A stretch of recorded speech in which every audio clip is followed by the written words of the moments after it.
নমস্কার সকল দর্শক বন্ধুদের, অনেক অনেক স্বাগত আপনাদের। আশা করছি আপনারা সকলেই ভালো আছেন এবং সুস্থ আছেন। আজকে আমি আলোচনা করব সিংহ রাশির জুলাই মাসিক রাশিফল নিয়ে।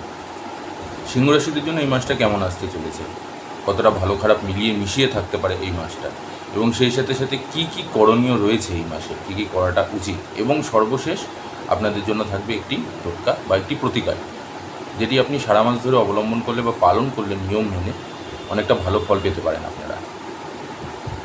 তাহলে চলুন বেশি কথা না বাড়িয়ে মূল বিষয়বস্তুতে ফিরে আসছি। সবার আগে আমি সিংহ রাশিদের যে বিষয় নিয়ে আলোচনা করব সেটা হলো তাদের কর্মজীবন, কর্মক্ষেত্র এবং ব্যবসায়িক জীবন নিয়ে। কর্মক্ষেত্রের দিক থেকে দেখতে গেলে কিন্তু এই মাসটা আপনাদের জন্য দারুণ একটা মাস হিসেবে পরিচয় পেতে চলেছে। আপনাদের কর্মের ক্ষেত্রটা অনেকটা বেশি শক্তিশালী হতে চলেছে আগের তুলনায়।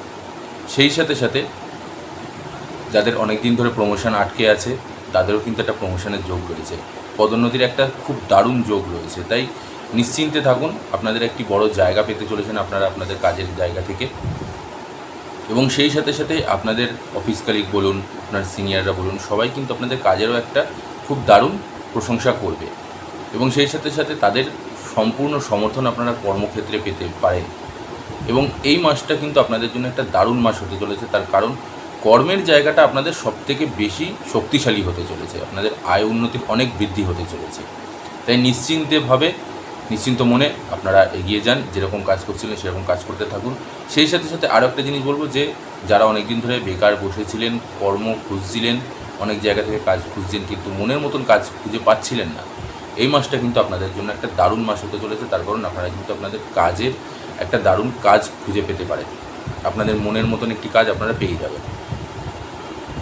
এবারে আমি বলবো আপনাদের যেসব জাতক জাতিকারা ব্যবসায়ী রয়েছেন, সিংহরাশির ব্যবসায়ী জাতক জাতিকাদের জন্য কিন্তু এই মাসটা একটু সমস্যাপূর্ণ হতে চলেছে। একটু সাবধানতার সাথে, একটু ভেবেচিন্তে বুঝে শুনে আপনাদের এগোতে হবে। তার কারণটা হচ্ছে যে আপনাদের যে ব্যবসাটা রয়েছে সেটা আগের থেকে হয়তো একটু ভালো হবে, কিন্তু সেই অনুযায়ী আশানুরূপ ফল দেবেন আপনাদেরকে। একটু ধীর গতিতে আপনাদের ব্যবসা হবে, আপনাদের আয় উন্নতির দিকটাও কিন্তু একটু ডাউন হতে পারে, এবং সেই সাথে আপনাদের ব্যয় বৃদ্ধিও হতে পারে খুব পরিমাণে। তাই নিশ্চিন্তে ঠান্ডা মাথায় আপনাদেরকে কিন্তু ব্যবসাটা করতে হবে, নতুবা আপনাদের ব্যবসায় কিন্তু অনেকটা বড় একটা ধাক্কার দিক দেখা যাচ্ছে। কারণ ব্যয়টা আপনাদের অতিমাত্রায় হবে, তবে সেই অনুযায়ী আয়টা আপনাদের ভালো আসবে না। এবারে আমি আসছি আপনাদের যেসব জাতক জাতিকারা শিক্ষার্থী আছেন, শিক্ষার্থীদের দিক থেকে দেখতে গেলে কিন্তু এই মাসটা তাদের জন্যও কিন্তু বিশেষ একটা অনুকূল নয়। আপনাদের পড়াশোনার জন্য একটু মনোনিবেশ আর একটু বেশি প্রয়োজন পড়াশোনার ক্ষেত্রে। তার কারণটা হচ্ছে পড়াশোনায় আপনাদের একাগ্রতা অনেকটা কমে গেছে আগের তুলনায়। আপনারা একটু বাইরের চিন্তাটা অতিমাত্রায় করে ফেলছেন, সেই ধরনের চিন্তাগুলো আপনাদের বেশি আসতে পারে।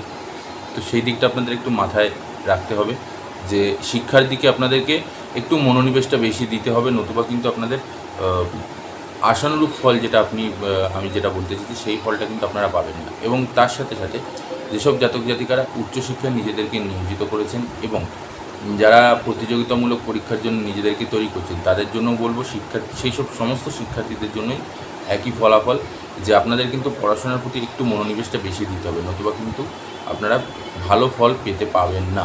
আপনাদের কষ্টটাই করে যেতে হবে, কিন্তু সেই ফলটা আপনারা পাবেন না। তাই একাগ্রতাটাকে আগে আপনাদের আনতে হবে পড়াশোনার ক্ষেত্রে। এবার আসবো আমি সিংহরাশির জাতক জাতিকাদের প্রেম জীবন এবং দাম্পত্য জীবন। প্রেম জীবন দিক থেকে দেখতে গেলে এই মাসটা দারুণ একটা মাস। আপনাদের যে ভালোবাসার সঙ্গী আছে তার সাথে আপনারা খুব সুন্দর একটি মুহূর্ত কাটাবেন।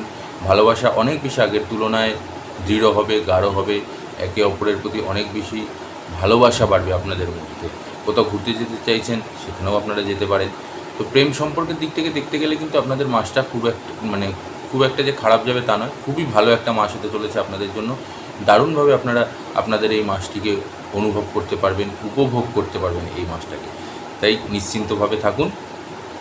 এবারে আসছি আমি আপনাদের দাম্পত্য জীবনের দিক থেকে দেখতে গেলে কিন্তু এই মাসটা একটু সমস্যাপূর্ণ হবে, তবে সেটা খুব একটা যে ঝামেলার কারণ হবে তা নয়। আপনাদের স্বামী স্ত্রীর মধ্যে প্রেম ভালোবাসা অনেকটা বাড়বে এবং একে অপরের প্রতি সম্মান শ্রদ্ধাও বাড়বে। সেই সাথে সাথে আপনাদের যদি কোথাও ভ্রমণে যাওয়ার কোনো ইচ্ছা থাকে সেটাও আপনারা পরিকল্পনা মাফিকভাবে আপনারা এগিয়ে যেতে পারেন, তাতে কোনো সমস্যা নেই। তবে আবারও বলছি, মাসের প্রথমার্ধে আপনাদের একটুখানি সমস্যা হবে, তবে ধীরে ধীরে সেই সমস্যাটা কেটে যাবে। খুব একটা অসুবিধা হবে না আপনাদের এই মাসটা, খুব ভালোভাবেই আপনাদের যাবে। এবারে আমি আসছি আপনাদের পারিবারিক দিক থেকে।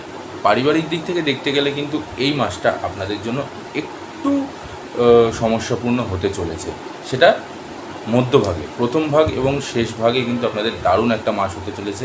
আপনাদের পরিবারের প্রত্যেকটা মানুষের কাছ থেকে আপনারা পূর্ণ সমর্থন পাবেন, ভালোবাসা আপনারা পাবেন। সেই সাথে সাথে আপনাদের আরও কি দেখা যাচ্ছে যে আপনাদের আত্মীয় স্বজন, বন্ধুবান্ধব এরা যারা আছে তারাও আপনাদের যথেষ্ট পূর্ণ সমর্থন করবে। কোনো রকম কোনো অসুবিধা হোক বা কোনো রকম কোনো ঝামেলা অশান্তি যেটা হবে সেটা আপনার পরিবারের কাছ থেকে পূর্ণ সমর্থন আপনারা পাবেন। এবং ভালো একটা দিক আপনাদের সেটা হলো যে আপনাদের যে যদি কোনো রকম কোনো আর্থিক সমস্যা আপনাদের পরিবারের মধ্যে লেগে থাকে সেটা কিন্তু আপনাদের পারিবারিক দিক থেকে আপনারা সেটা মিটিয়ে দিতে পারবেন। তো এটা ছিল আপনাদের পারিবারিক দিক থেকে। এবারে আমি আসছি আপনাদের স্বাস্থ্য নিয়ে আলোচনা করব। স্বাস্থ্যের দিক থেকে যদি আমি দেখতে যাই তাহলে সেদিক থেকে দেখতে গেলে কিন্তু পরিবারের মধ্যে আপনার পিতার স্বাস্থ্যের অবনতি দেখা দিচ্ছে। পিতার শরীর স্বাস্থ্য নিয়ে একটু চিন্তার কারণ হবে, একটু ভোগান্তি দেখা দিতে পারে। যদি কোনো রকম কোনো পুরনো রোগ ব্যাধি থেকে থাকে সেটাকে আপনারা ইমিডিয়েটলি সেটাকে চিকিৎসা করার ব্যবস্থা করেন। এছাড়া আপনাদের স্বাস্থ্যের আর কোনো সমস্যা নেই। তবে সিংহ রাশির যে জাতক জাতিকা আছেন তাদের কিন্তু স্বাস্থ্যের একটা যোগ দেখা যাচ্ছে, বিশেষ করে রক্তচাপের। উচ্চ রক্তচাপ যাদের আছে তাদের একটা সমস্যা দেখা দেবে। আপনাদের পরিমাণে সেটা ভোগান্তিরও যোগ রয়েছে। এবং সেই সাথে সাথে আপনাদের খাবার দাবারও ঠিকঠাক করতে হবে, কারণ খাবার দাবারটা ঠিকঠাক না করলে কিন্তু আপনাদের সেটাও একটা স্বাস্থ্য অবনতি দেখা দেবে, দুর্বল হয়ে পড়তে পারেন আপনারা। তো সেই দিকগুলোকে আপনাকে মাথায় রেখে দিতে হবে স্বাস্থ্যের দিক থেকে। তো এছাড়া ওভারঅল দেখতে গেলে কিন্তু এই মাসটা আপনাদের যথেষ্ট ভালো মাস হিসেবেই যাবে। খুব একটা যে খারাপ মাস সেটা নয়, খুব ভালো একটা সময় আপনাদের কাটতে চলেছে। দারুণ একটা মাস আপনাদের জন্য হবে। আর্থিক দিকটা আপনাদের খুব পরিমাণে উন্নত হবে। সেই সাথে সাথে আপনাদের মধ্যে আধ্যাত্মিক দিকটাও আপনাদের খুব পরিমাণে বৃদ্ধি পাবে। সর্বোপরি যেই জিনিসটা আমি বলবো, যেটা আমি প্রথমে বলিনি, সেটা আমি সবার শেষে আমি বলবো, সেটা হলো যে এই মাসে কিন্তু আপনাদের লটারির যোগ রয়েছে, আর ফাটকা যোগও কিন্তু আপনাদের রয়েছে। তো সিংহ রাশির জাতক জাতিকা যারা আছেন, আমি বলছি না যে প্রত্যেক দিন লটারি কাটুন, আমি লটারি কাটতে বলবো না সবাইকে প্রত্যেক দিন বা কোনো কিছু।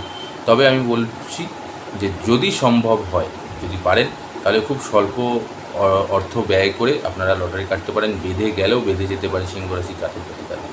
এটা আমি সবার শেষে বললাম এই কারণে, তার কারণটা হচ্ছে একটা বাংলায় কথা আছে যে আগে তিতা পরে মিঠা ভালো। তো আমি সবার শেষে এই জন্যই এই কথাটা বললাম। লটারি ভাগ্য কিন্তু আপনাদের রয়েছে, ফাটকা যোগ আপনাদের রয়েছে। ফাটকার দিক থেকে আপনাদের আয় উন্নতি বাড়তে পারে, বৃদ্ধি করতে পারে। এবং এর সাহায্যে কী হবে, আপনাদের অনেকটা আর্থিক দিক কিন্তু স্ট্রং হবে। যে আপনারা যদি কোনো ধার দেনায় জড়িয়ে থেকে থাকেন বা আপনাদের কোনো রকম কোনো আর্থিক সমস্যা থেকে থাকে, সেটা কিন্তু আপনাদের এই অর্থের কারণেই কিন্তু সেটা ধীরে ধীরে ঠিক হয়ে যাবে এই লটারি বা ফাটকা যোগের জন্য। তাই নিশ্চিন্তে থাকুন। যদি সম্ভব হয়, আমি বলবো না প্রত্যেক দিন কারণ সারা মাস ধরে কাটতে থাকুন না, একটু আধটু করে অল্প স্বল্প মূল্য ব্যয় করে আপনারা কাটুন। লটারি বেঁধে গেলেও আপনাদের বেঁধে যেতে পারে। এবারে আমি আলোচনা করব যে বিষয়টা নিয়ে, সেটা হলো আপনাদের একটি প্রতিকার দেব। এই প্রতিকারটা অবলম্বনের ফলে আপনাদের জীবন থেকে অনেকটা দুঃখ দুর্দশা, অনেকটা নেগেটিভ চিন্তাধারা, নেগেটিভিটি আপনাদের জীবন থেকে অনেকটা কেটে বেরিয়ে চলে যাবে। তো কী সেই প্রতিকার? খুবই সামান্য। প্রত্যেক দিন স্নানের জলে 1 চিমটে নুন নিয়ে আপনারা স্নান করুন, বা 1 চামচ নুন আপনারা স্নানের যে বালতি বা স্নানের যে গামলা, যার মধ্যে আমরা দিয়ে স্নান করি, অনেকে হয়তো শাওয়ারেও স্নান করেন। তো আমি বলবো যে যদি শাওয়ারেও স্নান করে থাকেন তাহলে আপনাদের বাথরুমে অবশ্যই একটি বালতি বা গামলা থেকে থাকবে, সেটা ছোটো বালতি হোক বা বড়ো বালতি হোক। প্রয়োজন পড়লে আপনারা তার মধ্যে একটুখানি নুন দিয়ে সেই জলটা আপনারা গায়ের মধ্যে ঢেলে নিন, তারপরে আপনারা শাওয়ার দিয়ে স্নান করে নিন, তাতেও কোনো সমস্যা নেই।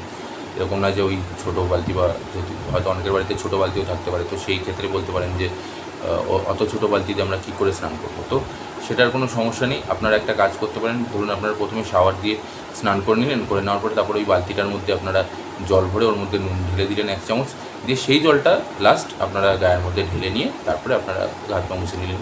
তো সেই জিনিসটা আপনারা করতে পারেন। আজ এখানেই শেষ করছি বন্ধুরা। আশা করছি আপনাদের ভিডিওটি ভালো লেগেছে। ভিডিওটি ভালো লাগলে অবশ্যই একটি লাইক করে দেবেন, শেয়ার করে দেবেন বন্ধুবান্ধবদের মধ্যে। আর সেই সাথে যারা আমার চ্যানেলে নতুন আছেন তারা অবশ্যই চ্যানেলটিকে সাবস্ক্রাইব করে বেল আইকনটি প্রেস করে অল নোটিফিকেশানটি অন করে দেবেন। আর সেই সাথে বন্ধুবান্ধবদের মধ্যেও ছড়িয়ে দিন ভিডিওটি। আজ এখানেই শেষ করছি। সবাই ভালো থাকবেন, সুস্থ থাকবেন। আর কমেন্ট বক্সে অবশ্যই জয় বর্মা লিখতে ভুলবেন না। নমস্কার, জয় বর্মা।